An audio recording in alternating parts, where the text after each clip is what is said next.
Raise your hand in here if you've ever been boxing before. Boxing or MMA fighting, anybody? Okay, a few hands. You know, if you've been boxing before, you know how tiring it is, how exhausting it is, but also like how much of a good workout it is. This morning I want to tell you a story about something that I did in college, possibly one of the dumbest things I've ever done in college, when we started a boxing fight club, okay? I have a good friend, great friend. His name's Corbin. And Corbin and I, we met each other right when we got to college together, and we spent so much time together. When we were like juniors or seniors, we were RAs, meaning like we were in charge, we had a whole hall, we had to enforce the rules. I don't know who thought it would be a good idea to put me in charge, but it was a bad idea. But we were RAs. And one day we were working out on the second floor of the lobby, and this guy named Clint comes in. And when Clint comes in, he says, "Hey guys, guess what I got?" And we're like, "What's up?" And he shows us these brand new sets of boxing gloves. And so we did not waste any time. We didn't hesitate at all. We took these boxing gloves and we went at it. I fought Corbin. Corbin fought me. We fought Clint. It didn't matter, okay? Everybody was going against everybody. And it was exhausting. I mean, again, you know, if you've boxed before, you know how tiring it is. It's a really, really good cardio workout.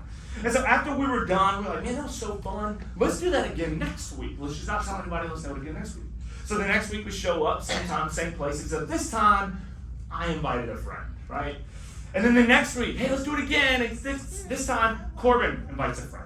Or Clint invites a friend. And we keep doing this, and we keep more and more adding more and more people to this club until like the 5th or 6th week, you got like 15 guys out there, and everyone is fighting everyone, and no one is allowed to talk about Fight Club, okay? We all deny that we're ever even doing this.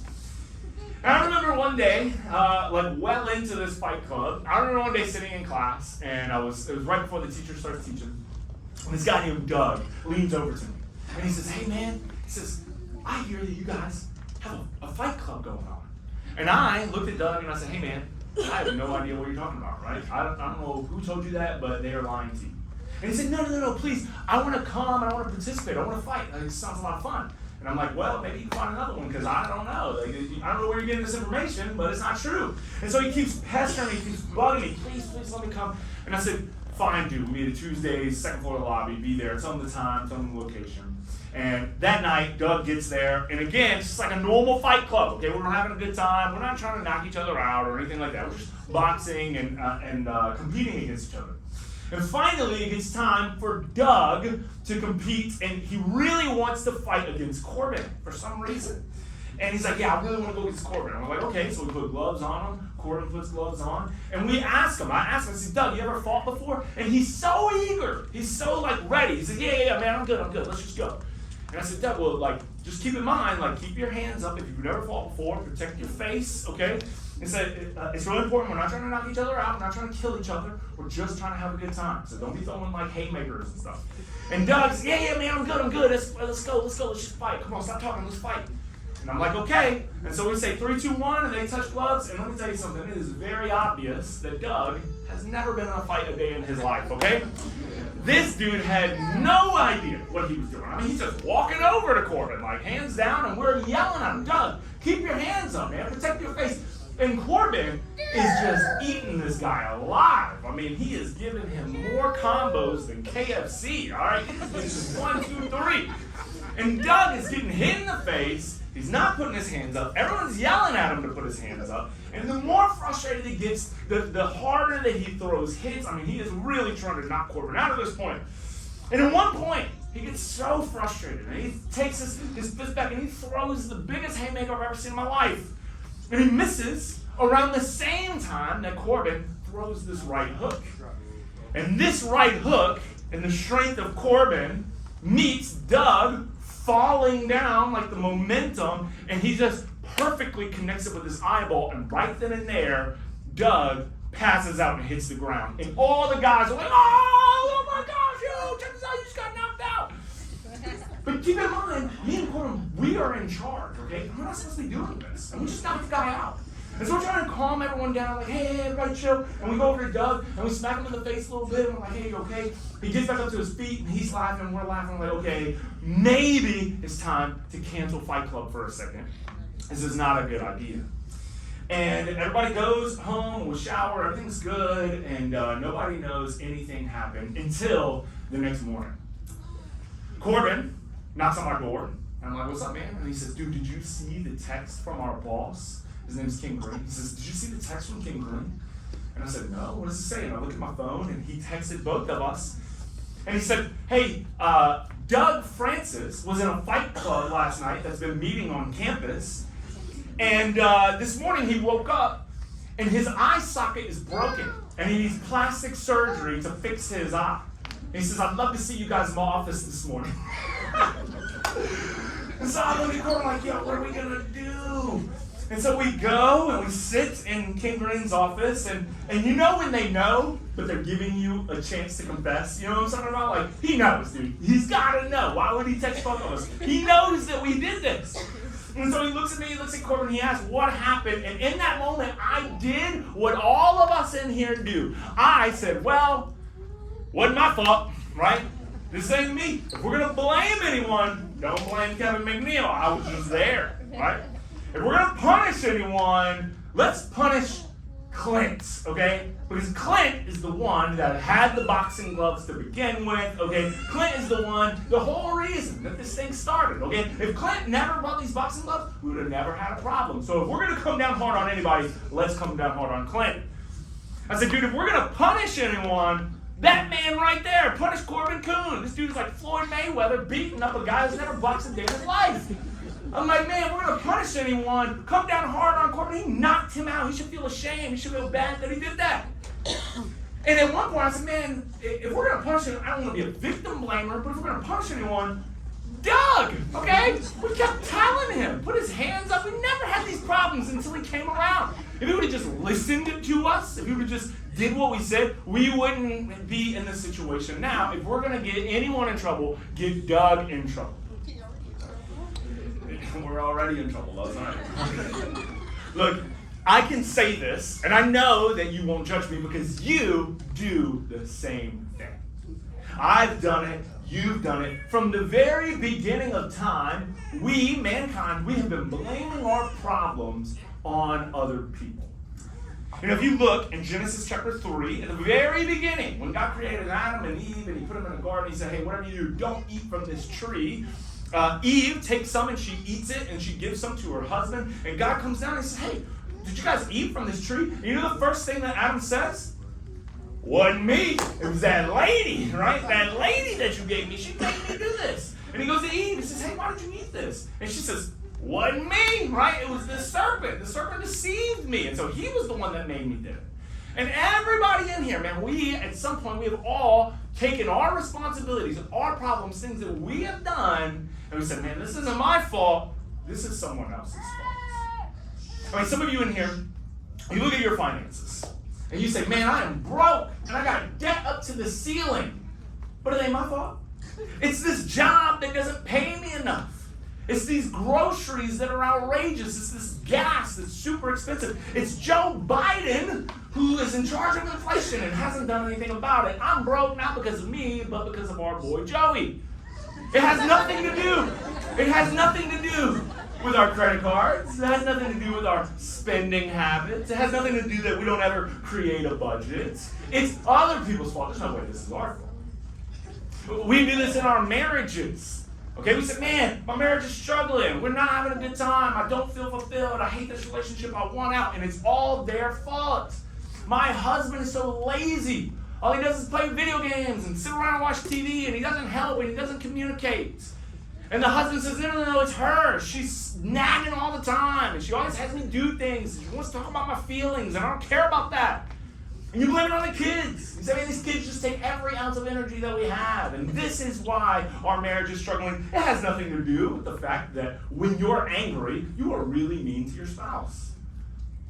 It has nothing to do with the fact that you guys haven't scheduled a date night in weeks, in months.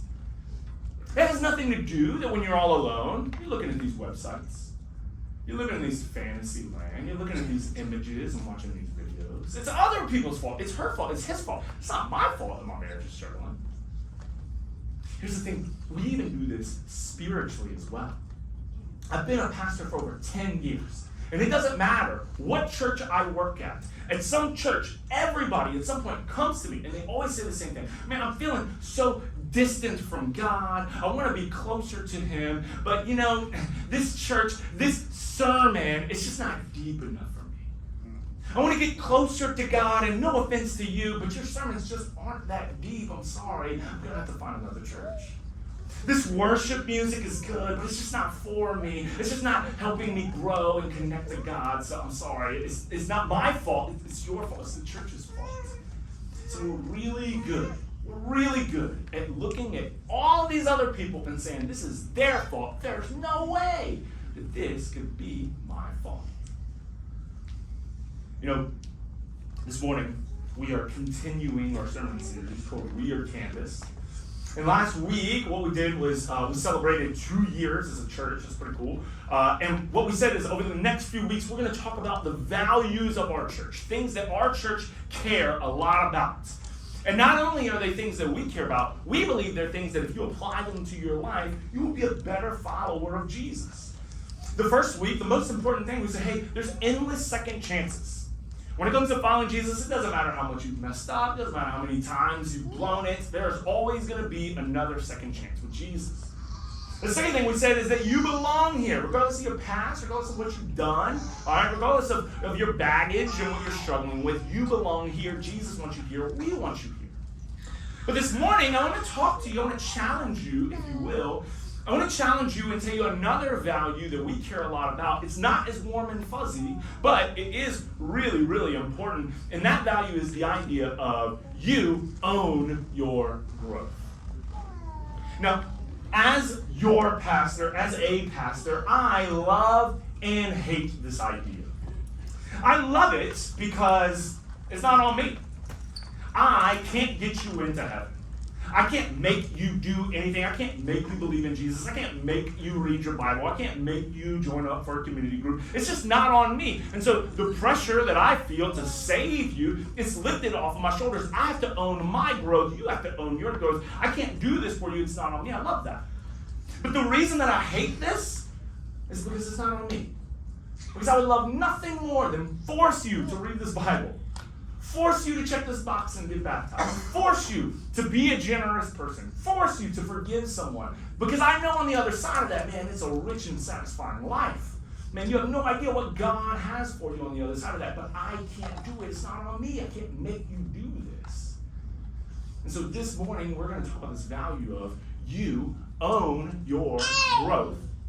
And we're going to see it in Scripture in the book of John chapter 5. If you've got a Bible, we're going to be in John chapter 5 this morning. If you don't have a Bible, it's totally fine. We have the words here on the screen for you. But we have a table outside. We say it every single week. There's a table outside. It's full of Bibles. Take one on us. You don't have to ask. You don't have to pay for it. Just take it home. Read that little Bible reading plan in there, and you will discover who Jesus is. By the way, I was baptizing them earlier, and I didn't realize I was mic'd up. So everything I was whispering to them, you guys could hear that, couldn't you? When I took a sip, I was like, they heard that. Man, I gotta get used to this microphone. John chapter 5, verse 1 is where we're gonna be this morning. It says this. It says, afterwards, Jesus returned to Jerusalem for one of the Jewish holy days. Inside the city, near the sheep gate, was the pool of Bethsaida, with 5 covered porches.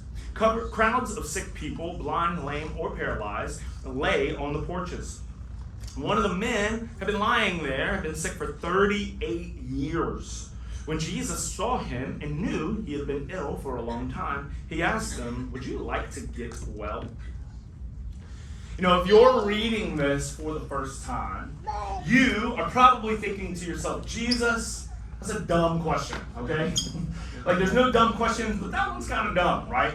This dude has been sitting here for 38 years, and it's not like he doesn't know. It says that he learned he had been ill for a really long time. He'd been sitting there for 30 years. I'm only 32 years old. This dude has been sitting there longer than I've been alive. And Jesus comes to him and says, do you really want to be well? Do you want to be healed? Well, duh, it's a no-brainer. But I think, if you think about it, if you ponder upon it, I wonder if Jesus isn't so much asking this guy, do you really want to be well, as much as he's asking, are you sure that you're not comfortable living the life that you currently live? Are you sure that you really want me to heal you? Because think this through. If he gets healed, his life is changed forever. Right now, he sits all day long. And people give him food, people give him clothes, people give him money. But if he gets healed, he's going to have to get up. He can't sit there. He's going to have to work. He's going to have to find a job. He's going to have to find a place to live. He's going to have to find his own clothes. He is going to change his life completely. And Jesus looks at him and he says, hey, are you sure you really want me to heal you? And I think he looks at you and he asks you the same question. He says, hey, are you sure that you want to grow in your faith? Are you sure that you really want to discover Jesus? That's our mission here. We want to help you discover Jesus. Are you sure you want to grow spiritually? Because if you do, then it's going to change things. If you do, it's going to be uncomfortable. God is going to challenge you. He's going to ask some difficult things for you. But Jesus looks at you and says, hey, are you sure you're not comfortable living the way that you are right now? And the thing is, I'm confident that all of you in here, you are sure that you want to be healed. Otherwise, you wouldn't be here this morning. We do want to be healed. We're tired of sitting there by a pool for 38 years. And Jesus comes to him and says, hey, are you sure you want to be healed? So this morning, I want to give you really quick, almost like a side commercial, I want to give you 3 things that will allow you to grow in your faith. The first thing is very simple. Read your Bible. Read your Bible. You guys come to me and say, man, these sermons just ain't that deep enough. Kevin, you just don't teach that good, whatever it is. Look, I need you to do some math this morning. We have this movie theater for 1 hour. It's 1 hour.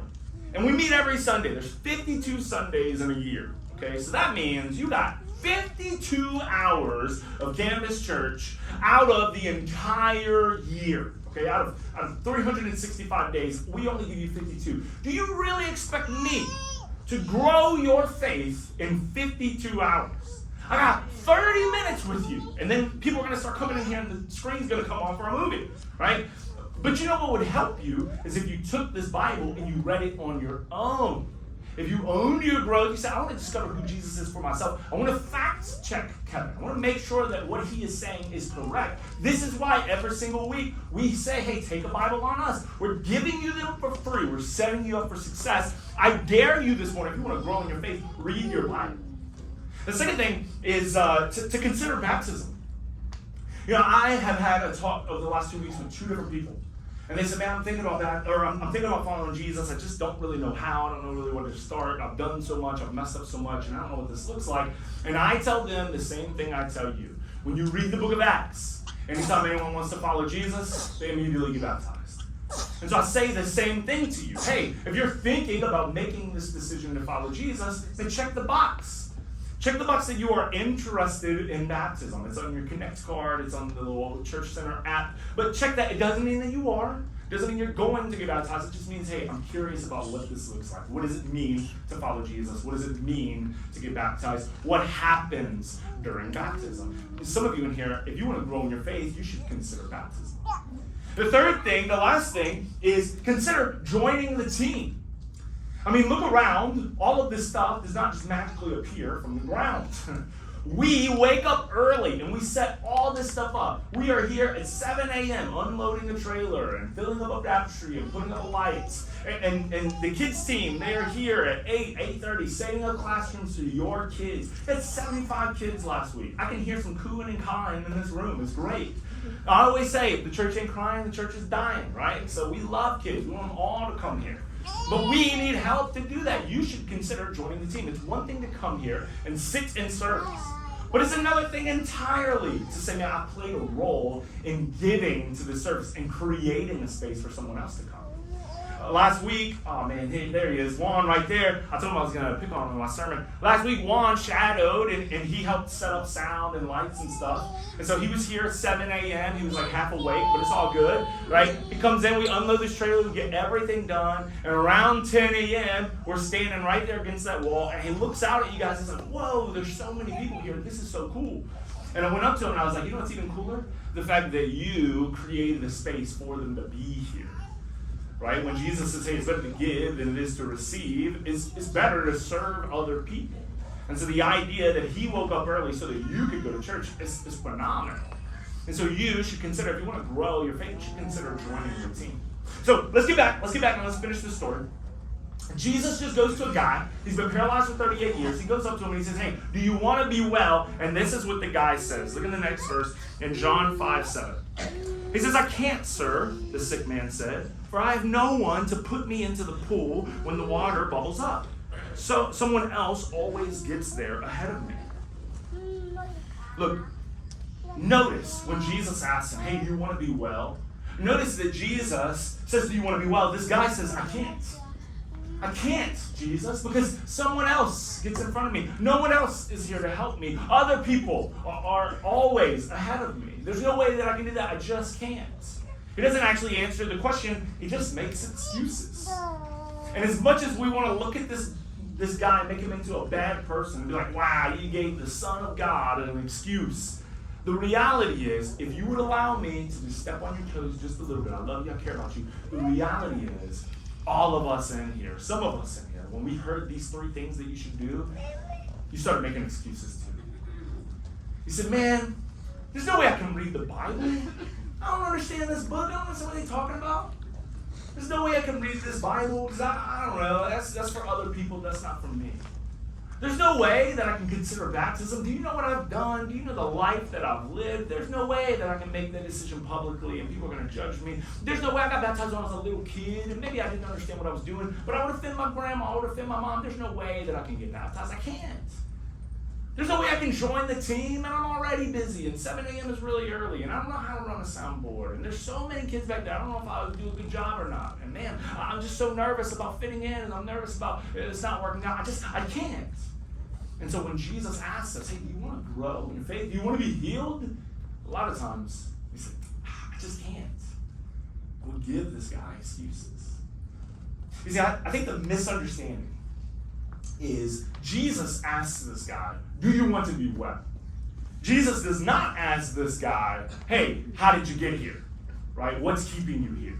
He simply asks, do you want to be well? And this guy lists every reason why he is the way he is. He doesn't actually answer the question.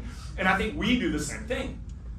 Jesus says, hey, do you want your marriage to be well? Do you want your relationships to be healed? And we say, well, it's not my fault. It's her fault. And it's his fault. And this is what got me here. And we're missing the question. He says, no. Do you want to be well? Do you want to grow in your faith? Do you want to be healed? He doesn't say, hey, what got you into this addiction? Why are you struggling with this? Why can't you give this up? He says, do you want to be well?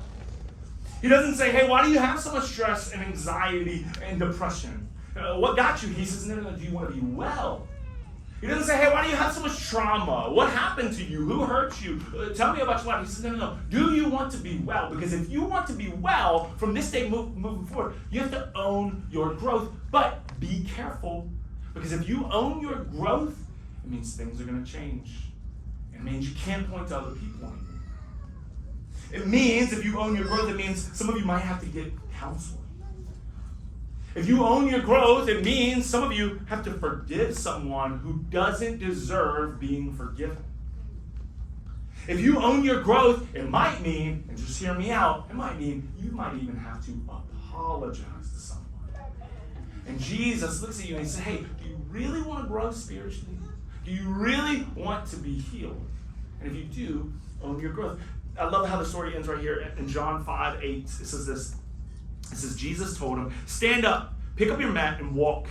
Instantly, the man was healed. He rolled up his sleeping bag, and he began walking. Now this right here is the most important part. If you haven't listened to a word I've said, just hear me out right here. Look, do you know the way that Jesus heals this guy? He does not create electricity from his fingers and zap him, in front of everyone.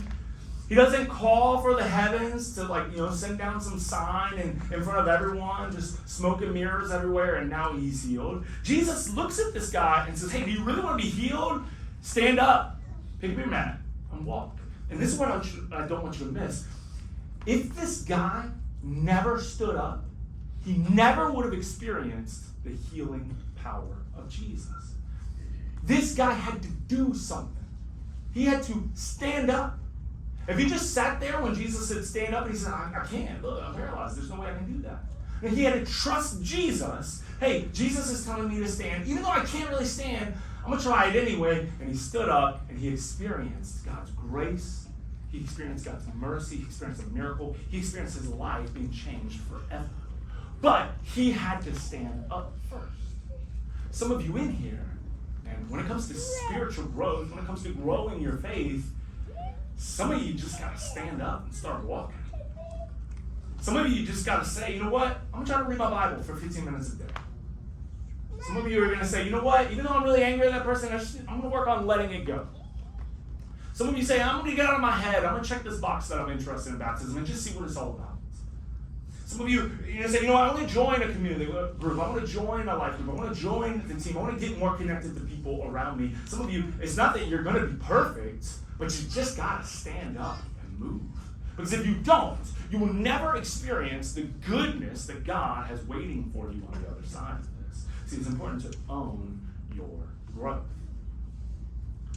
I want to pick on, just for a minute, I want to pick on one of my favorite people ever, Isela. Is Isela in this room?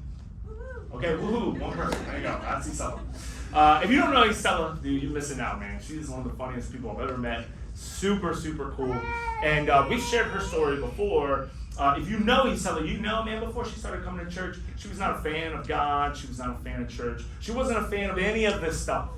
But she came, and she came back, and she started coming and getting connected to a group and getting connected in a team. And she started reading her Bible. She started asking hard questions. She celebrated a year of sobriety and got baptized on her year of sobriety. I mean, Isela has been owning her faith. But Isela will be straight up with you and tell you that even to this day, one thing that she's always struggled with is anger. Okay, you do not want to make Isela mad. She will give you, she's like Corbin, man. I'm telling you, she'll knock you out. Isela, she always struggles with anger. And y'all don't know this, but I have on my phone, in my notes, I have a note that says reasons to keep going. And anytime I see anything cool happening, I will screenshot it and I'll put it in this note. So when I'm down and depressed, I'm like, man, I don't want to do this anymore. I'll go through that and just be encouraged by the life change that's happening here. And Isela, as I was making the sermon, I went back through one day this week and I saw these posts from Isela and I asked her permission to use them. I want to read you what she posted. It was I think it was like almost over a year ago, the first one was, and we actually have it here on the screen. This is her Facebook status, and I bleeped out her name so all of you creepy dudes can't jump in her DMs, okay? So check this out. It says this. It says, one of the things I pray heavy on is my anger and self-control, something I've struggled with my whole life. This morning I found myself in a situation I got so angry about to the point where I had tears in my eyes. I simply got in my car and drove away without putting hands on anybody. I also think I sung Reckless Love harder than I ever have before, okay? That's it. Look, this is an example of owning your growth. This is an example of standing up and walking. Like, man, I really want to punch you in the face right now, but you know what I'm going to do? Get in my car and drive away, right? Own your growth. Put this faith into action. A little bit later, like this past year, she posted another status, and I screenshotted it as well. This is way funnier. Check this out. It says, I kind of argued with another girl at the gym because I was working out too close to her man. After some sweet, sweet words back and forth, I'm kind of glad she didn't swing when I told her to swing off. I was working out legs that day. You know how bad that could have been? And then it says this. It says, on a serious note, I'm glad I walked away because she would have felt everything I've been going through this past year. Alexa, play I Tried by Bone Thugs featuring April. Right? I tried. We can get a round of applause of that. That's good. This is an example. It's a beautiful example of what owning your growth looks like. It's messy. It's hard. It's not perfect, but it's progress. You think this guy woke up or stood up and just started doing cartwheels? Like, he hasn't walked for 38 years. He probably, fell and tripped over himself. The same way that we are going to mess up. When we own our growth, when we say, you know what, I'm going to try to follow Jesus, expect that day to mess up. It's going to happen. But aren't we so thankful for endless second chances? Aren't we so thankful that we belong here to a body of people who are not perfect, who don't have it all together, who are struggling the same way that you're struggling with? The difference is all of us in here, that we own our growth. And it's not on me, it's not on you, it's you individually. You own your growth. And when you do that, when you stand up and you start walking, and you start doing what God wants you to do, you experience the life that God really has planned for you. But you'll never, ever experience it unless you own your growth. Let's pray. God, thank you for Jesus. Thank you that when we blow it, it's okay, that you love us and you forgive us anyway. God, we thank you for the ability to own our faith. God, we thank you for not being able to blame it on other people. God, we thank you that you've given us this responsibility and this ownership and this accountability, that it doesn't matter what my mom did, my dad did, my kids did, I'm responsible for me. And God, we know that we've messed up, and we thank you for Jesus, who gives us second chances. God, I pray this week that as we leave this place, that we can be worried not about other people, that we not pin all the problems on other people, but God, that we own our growth, that we get serious about following you. And this week, I pray for one thing, the one thing that's in the back of all of our heads. I pray as we leave here that we experience action and that we put that into practice.